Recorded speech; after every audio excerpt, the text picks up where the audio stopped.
আমার ভাগ্নে আমার জেনিতে ওঠার জন্য পাগল হয়ে উঠেছিল। ও প্রায় আমাকে বলতো যে মামি আমি তোমার জেনিতে চড়বো। ওকে বাচ্চা ভেবে আমি প্রায় ওর এই কথাটাকে না বলে দিতাম বা এড়িয়ে যেতাম। কিন্তু এখন প্রায় প্রতিদিন ও আমার সাথে জেদ করতে শুরু করেছিল। আমার ভাগ্নে যখন আমার এখানে পড়াশোনার জন্য এসেছিল, সেই সময় আমার স্বামী বিদেশে থাকতো। আমার ভাগ্নে কম বয়সী, কিন্তু ওর মধ্যে ধীরে ধীরে অনেক রকমের পরিবর্তন আসতে শুরু করেছিল। ও প্রায় ছুতোনাতায় আমার কাছে আসতে থাকতো আর এসে খুব জেদ করতে শুরু করতো যে মামি আমি তোমার জেনির উপরে চড়তে চাই। কিন্তু আমি ওকে বাচ্চা মনে করে এড়িয়ে যেতাম। একদিন খুব বৃষ্টি হচ্ছিল। সেই দিন আমার নিজের স্বামীর কথা খুব মনে পড়ছিল। সেই সময় হঠাৎ ভাগ্নে আমার ঘরের মধ্যে চলে এলো আর এসে জেদ করতে শুরু করলো যে ও আজকে আমার জেনির উপরে চড়বেই চড়বে। আমি আমার ভাগ্নের কথা মেনে নিয়ে ওকে বললাম, বলো তাহলে আজকে আমাকে কি করতে হবে। তখন ভাগ্নে আমাকে যে পদ্ধতির কথা বলল, সেটা শুনে তো আমার হুঁশ উড়ে গেল। এরপরে ও ঘরের লাইট বন্ধ করে পুরো জোশের সাথে আমাকে মাঝে মাঝে ভুল বোঝাবুঝি মানুষের ভালো ভালো সম্পর্ককে শেষ করে দেয়। এরকমই একটা ঘটনা আমার সাথেও ঘটেছিল। এই গল্পটা সেই সময় যখন আমার নতুন নতুন বিয়ে হয়েছিল। আমি সবেমাত্র বিয়ে হয়ে আমার শ্বশুরবাড়িতে এসেছিলাম। আমি একটা গরিব পরিবারের মেয়ে। এই কারণে মা বাবা ভালো সম্বন্ধ পেয়ে তাড়াহুড়ো করে আমার বিয়ে দিয়ে দেন। বিয়ে নিয়ে সব মেয়ের মতোই আমার মনে অনেক স্বপ্ন ছিল, কিন্তু সেসব স্বপ্ন আমার জীবনে পূরণ হয়নি। কেননা বাসর রাতে আমার স্বামী আমাকে ছেড়ে বিদেশে চলে গিয়েছিল। বিয়ের আগে আমি শুনেছিলাম যে আমার স্বামীর বাবা মা এই দুনিয়াতে নেই। এই দুনিয়াতে শুধু ওর একটা দিদি আছে, যার বিয়ে অনেক আগেই হয়ে গিয়েছিল। আমার বাবা মায়েরও এই সম্বন্ধ ভালো লেগেছিল, কেননা ছেলে খুব ভালো ইনকাম করত আর ছেলের বাড়ি থেকেও আমাদের কাছে কোনো ডিমান্ড করেনি। এই কারণে বাবা মা আমার খুশি খুশি আমার বিয়ে আমার স্বামী সৌরভের সাথে দিয়ে দেন। বিয়ের পরে বিদায় নিয়ে যখন শ্বশুরবাড়িতে এলাম, তখন আমার শ্বশুরবাড়িতে বেশি লোক ছিল না, কিন্তু খুব জাঁকজমকপূর্ণভাবে আমাকে বরণ করে নেওয়া হয়েছিল। যখন আমি নিজের স্বামীর ঘরে গেলাম, তখন সেখানে গিয়ে দেখলাম আমার স্বামী পুরো ঘরটাকে ফুল দিয়ে সুন্দর করে সাজিয়ে রেখেছে। আজকের রাত আমার জন্য খুবই স্মরণীয় রাত। আজকে রাতের জন্য সমস্ত মেয়ে অধীর আগ্রহে থাকে। আমিও আজকে অধীর আগ্রহেই নিজের স্বামীর অপেক্ষা করছিলাম। আমি একটা লম্বা ঘোমটা মাথায় টেনে চুপচাপ বসে রইলাম আর ঘরের দেওয়ালে টানানো ঘড়ির দিকে বারবার দেখতে থাকলাম। আর ভাবছিলাম যে কিছুক্ষণ পরে আমার স্বামী ঘরের মধ্যে চলে আসবে। এসব ভেবে আমার দম বন্ধ হয়ে আসছিল। যাই হোক, কিছু সময় পরে আমার স্বামী ঘরের ভিতরে এসে ভিতর থেকে দরজা বন্ধ করে দিল আর তারপরে আমার পাশে বসে খুবই আবেগ নিয়ে আমার সাথে কথা বলতে শুরু করলো। প্রথম প্রথম আমার খুবই অস্বস্তি হচ্ছিল, কিন্তু ধীরে ধীরে আমিও তার সাথে কথা বলতে বলতে ফ্রেন্ডলি হয়ে গেছিলাম। তাই এখন আমার আর তেমন কোনো লজ্জা করছিল না। আমার স্বামী আমার হাত ধরে আমাকে নিজের ভালোবাসা অনুভব করালো। স্বামীর ছোঁয়ার সাথে সাথে আমার হৃদয়ে ধুকধুক বাড়তে শুরু করেছিল। এরপরে আমার স্বামী লাইট বন্ধ করার সাথে সাথে আমার উপরে তার ভালোবাসা ছড়াতে শুরু করে দিল। অনেকক্ষণ ভালোবাসা ছড়ানোর পরে আমার স্বামী আমাকে বলতে লাগলো যে ও কালকে সকালে কাজের কারণে বিদেশে চলে যাবে। স্বামীর মুখ থেকে এ কথা শুনে আমি পুরো হতভম্ব হয়ে গেলাম। আমার স্বামী আরও বলতে লাগলো যে কাজের চাপের কারণে ওর অফিস থেকে ছুটি পাচ্ছে না, এই কারণে ওকে যেতেই হবে। ও আমাকে আরও বলল আমি তাড়াতাড়ি করে ফিরে আসবো, তুমি নিরাশ হও না। কিন্তু স্বামীর কথা শোনার সাথে সাথে আমি পুরো উদাস হয়ে গেছিলাম। আমার মধ্যে তো এতটুকু শক্তি ছিল না, কেননা কোনো মেয়ে বিয়ের দ্বিতীয় দিনে নিজের স্বামী বিদেশে যাওয়ার অনুমতি দিতে চায় না।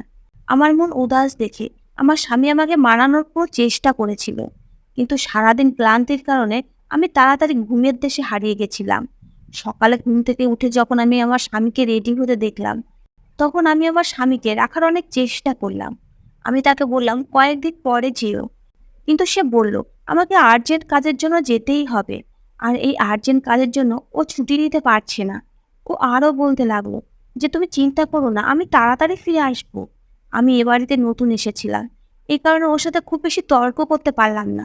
মনে দুঃখ নিয়ে আমি হাসি খুশিভাবে তাকে যাওয়ার অনুমতি দিয়ে দিলাম। আমার স্বামী যাওয়ার পরে আমি খুব অস্বস্তিতে ছিলাম, কেননা পুরো বাড়িতে আমি একদমই একা। সারা বাড়িতে কেউ নেই যার সাথে কথাবার্তা বলতে পারতাম। তাই সময় কাটানোর জন্য আমি বাড়ির কাজ করতে শুরু করে দিলাম। আমার স্বামীর এই বাড়িটা খুবই বড়, আর সাথে বাড়ির পিছনের দিকে গাধার জন্য একটা ছোট দেখে আস্তাবল বানানো ছিল, যেখানে 3টা গাধা রাখা ছিল। আমি ছোটবেলা থেকে পশু পাখিকে খুব ভালোবাসতাম। এই কারণে বাড়ির সমস্ত কাজ শেষ করার পরে গাধাদের খাবার দেওয়ার জন্য চলে গেলাম। এর মধ্যে একটা গাধা দেখতে সাদা রঙের ছিল, যেটা দেখতে খুবই সুন্দর। গাধাটা এত সুন্দর ছিল যে ওকে দেখে আমার ওকে খুব ভালো লেগে যায়। গাধাদের খাবার দেওয়ার পরে আমি ফিরে নিজের ঘরে চলে এলাম। আমি নিজের স্বামীর সাথে ফোনে কথা বলতে লাগলাম।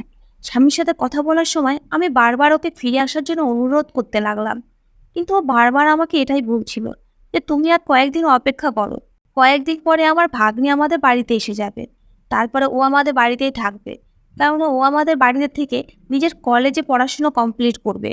আমাদের বাড়ির আশেপাশে অনেকগুলো ভালো ভালো কলেজ আছে, এই কারণে ও এখান থেকেই কলেজের পড়াশুনো কমপ্লিট করবে। আর বাড়িতে কেউ থাকলে তোমার ভালোও লাগবে, কেননা তোমাকে এত বড় বাড়িতে আর একা থাকতে হবে না। আমার স্বামীর কথা শুনে আমি কিছুটা শান্ত হয়ে গেছিলাম, কারণ আমারও মনে হয়েছিল যে এত বড় বাড়িতে যদি কেউ তাহলে আমারও হয়তো বাড়িতে মন লাগবে। আমি নিজের স্বামীর সাথে আরও কিছু সময় ভালোবাসার কথা বললাম, আর তারপরে আমরা দুজনে ফোন রেখে দিলাম। এরপরে আমি আমার বাড়ির কাছে ব্যস্ত হয়ে গেলাম। সন্ধেবেলা আমি রাতের খাবার বানালাম, তারপরে গাধার রাস্তা বলে চলে গেলাম। সেখানে গিয়ে আমি কিছু সময় গাধাদের সাথে সময় কাটালাম, নিজের হাতে করে তাদেরকে খাবার খাওয়ালাম। সাদা রঙের যে গাধাটা ছিল সেটাকে আমি খুব বেশি ভালোবেসে ফেলেছিলাম। ওর চোখ পুরো নীল রঙের ছিল।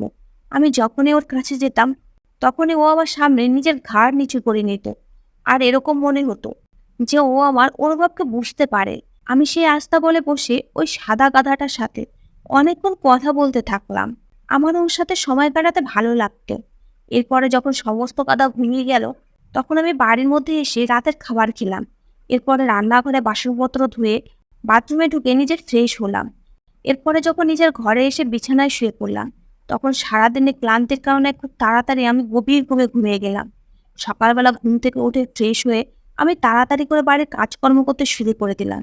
বাড়ির সমস্ত কাজ করে তারপরে গাধার আস্তা বলে গিয়ে ওদেরকে খাবার দিলাম। তারপরে আমি নিজের ঘরে এসে বাথরুমে ঢুকে স্নান করে ফ্রেশ হওয়াম।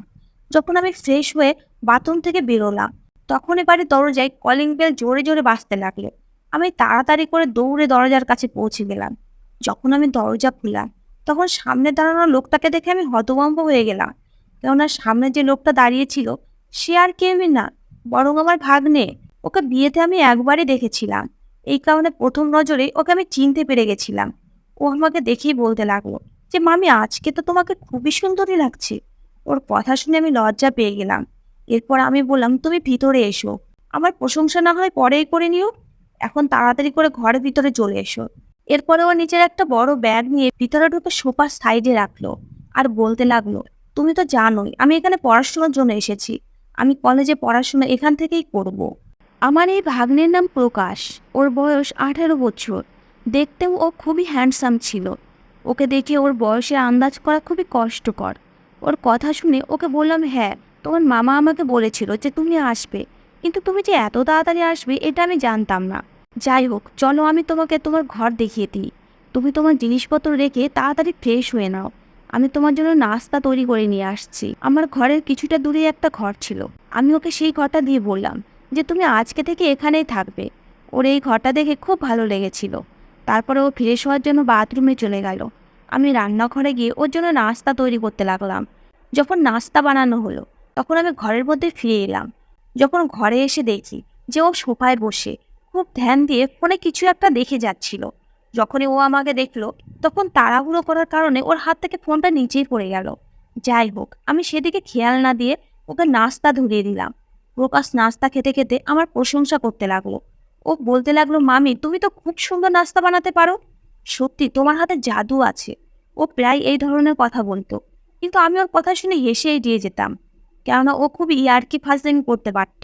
একদিন আমি রাতে খাওয়ার পরে ওর সাথে বসে কথা বলছিলাম, তখন কথায় কথায় আমি ওর কাছে পড়াশোনার ব্যাপারে জিজ্ঞেস করলাম। এইসব কথা বলতে বলতে অনেকক্ষণ কেটে গেল। এরপরে আমি ওকে গুড নাইট জানিয়ে নিজের ঘরে চলে এলাম। ঘরে এসে দেখলাম যে আমার ফোনে আমার স্বামীর ফোন আসছে, তাই আমি তাড়াতাড়ি করে কল রিসিভ করলাম। হয়তো আমার স্বামী প্রকাশের আসার খবর পেয়ে গেছিল, তাই আমার স্বামী আমাকে বলতে লাগলো যে এখন তোমার মন খারাপ হবে না, তুমি আর বোরিং হবে না।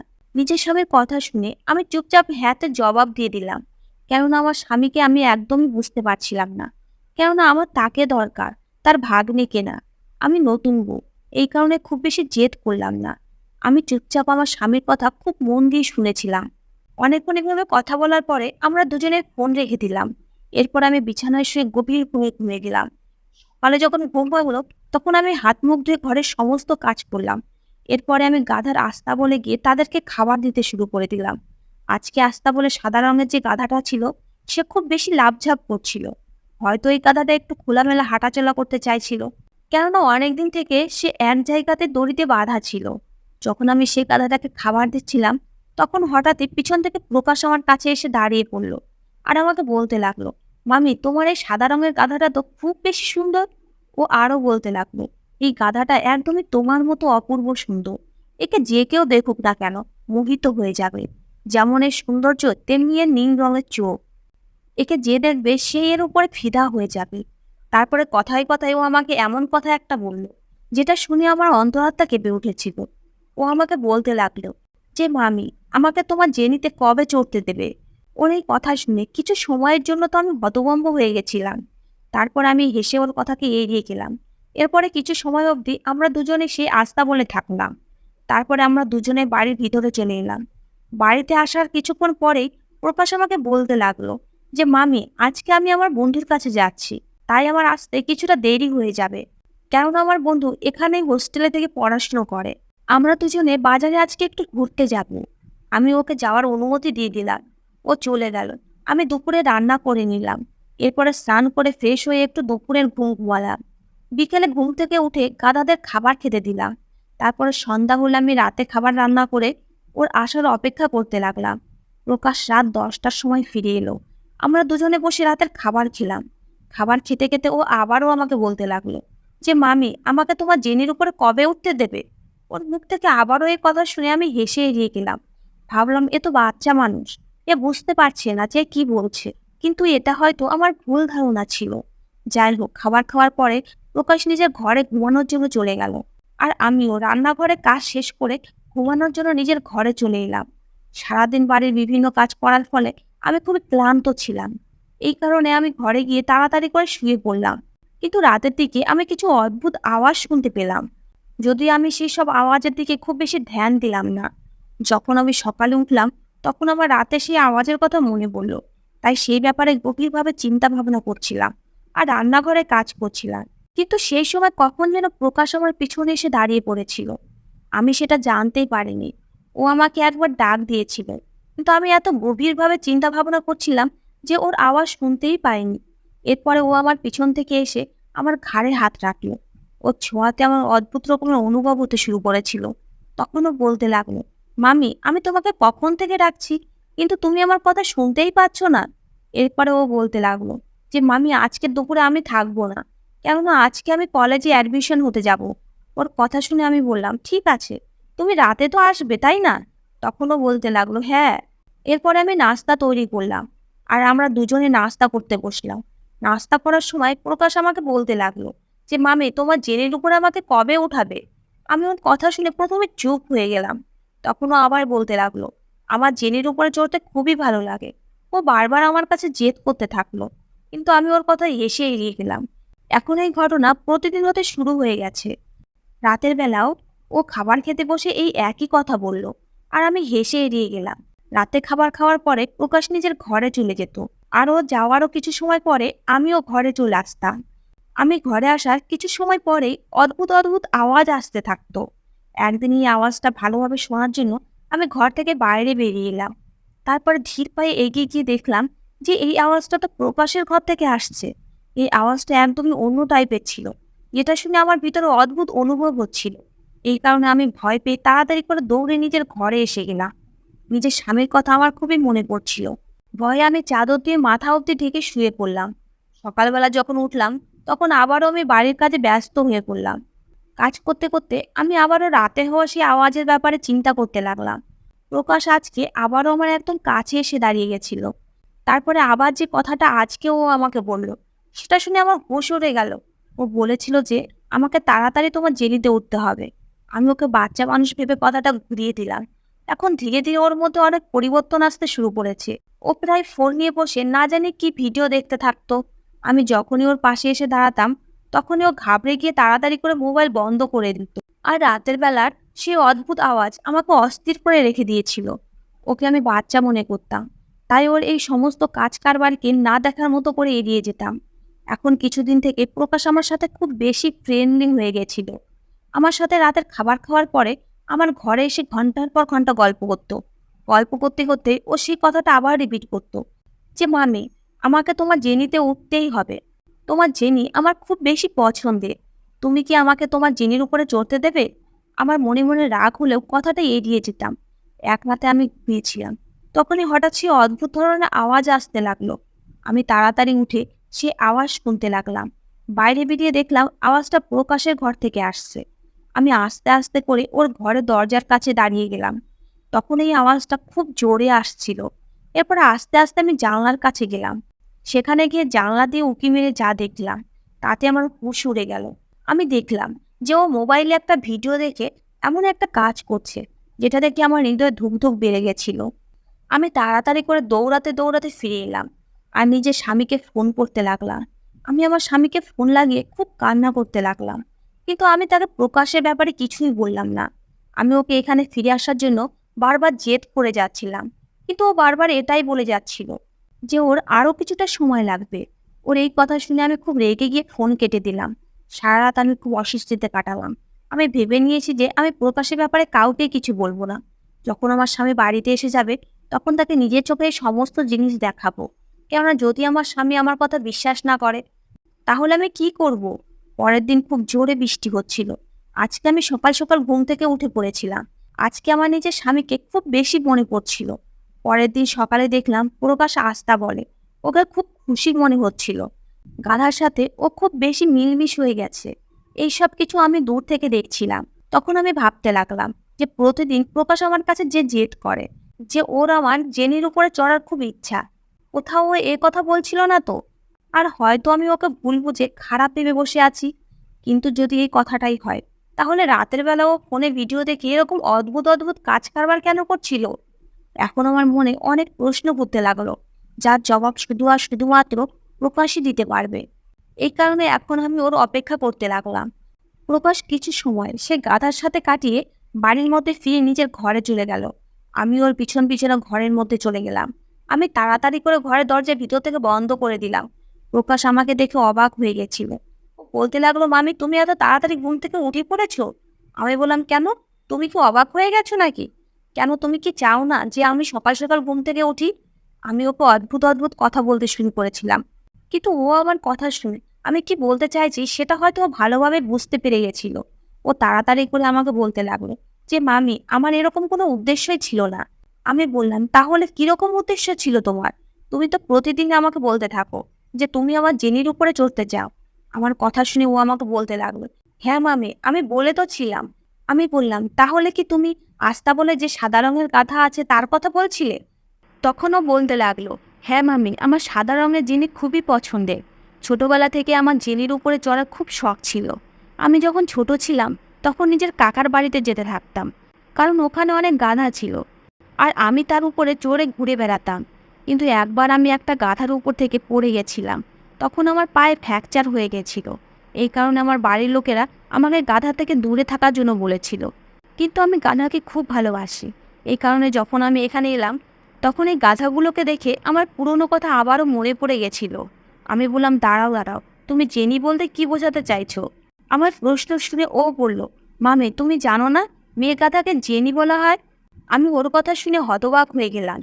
আমি তো সত্যি জানতাম না যে মেয়ে গাধাকে জেনি বলা হয়। আর আমি ওর ব্যাপারে কি কি সব ভেবে নিয়েছিলাম। এরপরে আমি ওকে বললাম, "তাহলে তুমি মোবাইলে কি দেখতে যেটা থেকে অদ্ভুত অদ্ভুত আওয়াজ আসতো আর তুমি অদ্ভুত কাজ কারবার করতে থাকতে?" আমার কথার উত্তরে ও বলতে লাগলো যে আমি গাধায় চড়ার কায়দা ভুলে গেছিলাম, তাই আমি কিভাবে গাধায় চড়তে হয় সেসব রাতে ফোনে দেখতাম, আর কিভাবে গাধাকে ট্রেনিং দিতে হয় সেই সবই ভিডিও দেখতে থাকতাম। যখন আমি ওর মুখ থেকে এই সমস্ত কথা শুনলাম তখন আমার নিজের ভুলে অনুভব হতে শুরু করেছিল। এখন আমার নিজের উপরে খুব লজ্জা হতে শুরু করেছিল। আমি ওকে ভুল বুঝে কী সব ভেবে বসেছিলাম, কিন্তু ও তো খুবই ভালো ছেলে। ও আমার মতোই গাধাকে খুব ভালোবাসতো, কিন্তু আমি ওকে ভুল ভেবে বসেছিলাম। যদি আগে ওর সাথে একবার কথা বলে নিতাম তাহলে হয়তো এসব ভুল বোঝাবুঝি হতোই না। এরপরে আমরা দুজনে বসে অনেকক্ষণ একে অপরের সাথে কথা বলতে থাকলাম। সেই কথাবার্তা বলার সময় হঠাৎই বাড়ির কলিং বেল বাজার শব্দ শুনতে পেলাম। আমি তাড়াতাড়ি করে দৌড়াতে দৌড়াতে ঘরের দরজা খোলার জন্য দরজার কাছে গেলাম। দরজা খুলে সামনে নিজের স্বামীকে দেখে আমি পুরো চমকে উঠেছিলাম। সামনে আমার স্বামী দাঁড়িয়েছিল। আমি ওকে দেখে খুবই খুশি হয়েছিলাম। ও আমাকে সারপ্রাইজ দেওয়ার জন্য না জানিয়ে এসেছিল। ও বলতে লাগলো যে তুমি বারবার জেদ করছিলে। তাই আমিও বুঝতে পেরেছি যে আমাদের নতুন নতুন বিয়ে হয়েছে। আর নিজের স্বামীকে বিয়ের পরের দিন নিজের থেকে দূর করা একটা মেয়ের জন্য খুবই কঠিন কাজ। তুমি আমাকে বলেছিলে যে তুমি নিজের কাজ তাড়াতাড়ি শেষ করে ফিরে এসো। তাই দেখো, আজকে আমি আমার সব কাজ যত তাড়াতাড়ি সম্ভব শেষ করে ফিরে এসেছি। এখন আমি এখানে থেকে নিজের কাজ করব। আমার স্বামীর কথা শুনে আমি খুবই খুশি হলাম। আজকে রাতে আমার স্বামী আমার উপরে খুব করে নিজের ভালোবাসা লুটালো। আজকে আমার নিজের ভুলেরও অনুভব হয়ে গেছিল। যদি আমি প্রকাশের কথা নিজের স্বামীকে বলে দিতাম, তাহলে হয়তো ও আমার মতোই ওকে ভুল ভেবে বসতো। আর প্রকাশের উপরে কলঙ্কের দাগ লেগে যেত। ভগবানকে ধন্যবাদ যে সময় থাকতে তিনি আমার চোখ খুলে দিয়েছেন। বন্ধুরা, গল্পটি যদি ভালো লেগে থাকে তাহলে গল্পটিকে লাইক আর চ্যানেলটিকে সাবস্ক্রাইব করে দেবেন। ধন্যবাদ বন্ধুরা।